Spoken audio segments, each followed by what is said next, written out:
اللي حسبناه لقيناه، كولر مكمل معانا في ماتش سان داونز، لا بين قوسين فضيحه سان داونز، واحنا هنروح نتفضح هناك ونرجع. فضيحه في بريتوريا، معقل سان داونز هتكون في مباراه الذهاب، البعثه هتتحرك يوم الاربعاء، رئيس البعثه محمد الضماطي، احتمال كبير قوي وغالبا تبقى دي اسوأ بعثه للنادي الاهلي في تاريخه، لان كلنا متوقعين الاداء وكلنا متوقعين كمان النتيجه. كل المعطيات بتقول ان احنا هنروح نشيل هناك ونرجع، هنروح نزعل ونرجع. عندما بعده عند من الكابتن محمود الخطيب ومن اداره النادي الاهلي وعدم الاستماع لكل الاراء الفنيه سواء من الجماهير او حتى من الناس اللي ماسكين الكوره في النادي الاهلي، عدم الاستماع غير لراي واحد فقط لا غير وهو راي كابتن محمود الخطيب. احنا حاليا بنمر بمرحله الراي الاوحد وهي راي كابتن محمود الخطيب، واي راي تاني ليس له قيمه اطلاقا. كابتن محسن صالح لما اتكلم مع ابراهيم فايق وقال كل الاسرار وكل التفاصيل اللي تخص مارسيل كولر كنا عارفينها، بس لما الكلام كمان يخرج من مسؤول سابق قبل كده ويقول كل الكلام ده، تعرف كويس قوي ان في حاجه غلط وفي شيء غلط داخل النادي الاهلي. حتى العلاقه ما بين كابتن محمود الخطيب وما بين مارسيل كولر فيها شيء غامض محدش فينا عارفه، بس واضح جدا من التمسك القوي جدا من كابتن محمود الخطيب بمارسيل كولر ان في حاجه غريبه في الموضوع، خصوصا بعد القعده اللي تمت ما بين مارسيل كولر ومحمد رمضان امبارح بعد الماتش، وهو بيطمنه وبيقول له ما تقلقش انت قاعد معانا لحد كاس العالم. اما عن الاجتماع اللي تم النهارده ما بين كابتن محمود الخطيب ومحمد رمضان ومحمد شوقي، الاجتماع دوت اسفر عن حاجه واحده بس، قال لك استنى لحد مباراه سان داونز، ولو نجح ان هو يتخطى سان داونز فهو هيكمل لحد المباراه النهائيه وبعد كده نبقى نمشيه. لان اي تفكير دلوقتي في ان احنا نجيب مدير فني جديد في الفتره الصغيره دي هيبقى صعب وصعب جدا.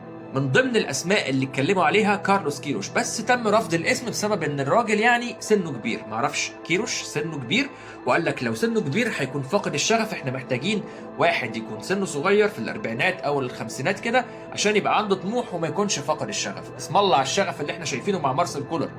كارلوس كيروش سنه كبير، لما تبص لانشيلوتي عنده كام سنه وبيدرب ريال مدريد، ولا احنا هل مثلا بنفهم كوره احسن من ريال مدريد؟ كلها حجج وهي كلها حجج ملهاش اي معنى. تمسك غريب، تمسك رهيب بمارسيل كولر، مش فاهم على ايه. علاقه غريبه جدا ما بين مارسيل كولر وما بين النادي الاهلي. خليني اقول لك كمان ان في شرط جزائي مفاجاه. ايوه شرط جزائي مفاجاه.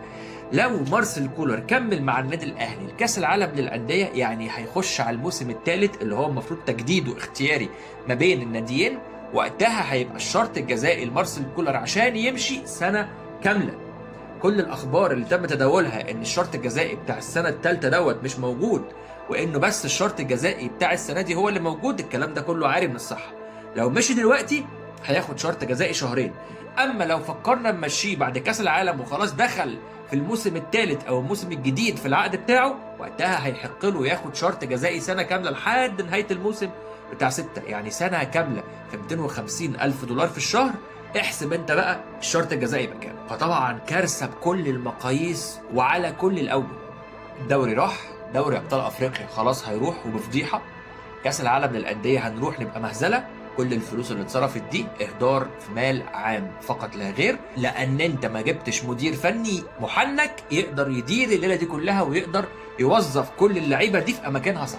اما قصه زيزو، فكره زيزو والكلام ده كله، الانتقال للزمالك والعوده للزمالك، طبعا ده كله هبد، ده كله هري. وفي هبده جميله قوي من ابو معاطي زكي بيقول لك ان زيزو جاله عرض من وكيل لاعبين في الدوري السعودي ب 3 مليون دولار للاعب في الموسم وب 3 مليون دولار للاهلي. ليه؟ عشان الراجل يخرج يستجم، عشان الضغوط عاليه وكبيره قوي عليه. طبعا دي هبده من ابو معاطي زكي وش يعني، ونفسي يبطل هبد ويهدى شويه ويتكلم الكلام المنطقي والكلام المعقول.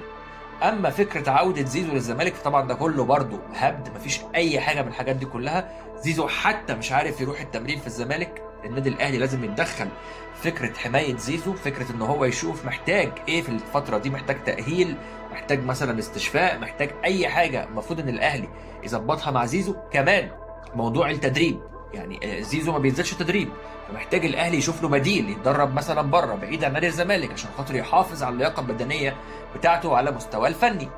اما من ناحيه الدعم الجماهيري فدي مش محتاجين نتكلم فيها، لان الجمهور مش محتاج اصلا ومش مستني حد يقول له.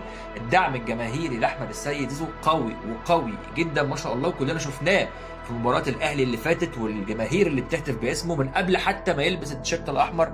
فجماهير الاهلي عارفه كويس قوي اللي عليها، لكن للاسف الاداره فالنادي الاهلي مش عارفه اللي عليها، العواقب هتكون وخيمه. رحيل كابتن محمود الخطيب هيبقى ضروري وحتمي وفوري. لو حصل اي نتيجه سلبيه في مباراه سان داونز وخرجنا من دوري ابطال افريقيا، هيبقى المسؤول الاول قدام كل الاهلاويه هو محمود الخطيب مش مارسيل كولر، لان محمود الخطيب هو اللي ابقى على مارسيل كولر رغم فشله ورغم تحذيرات كل الناس.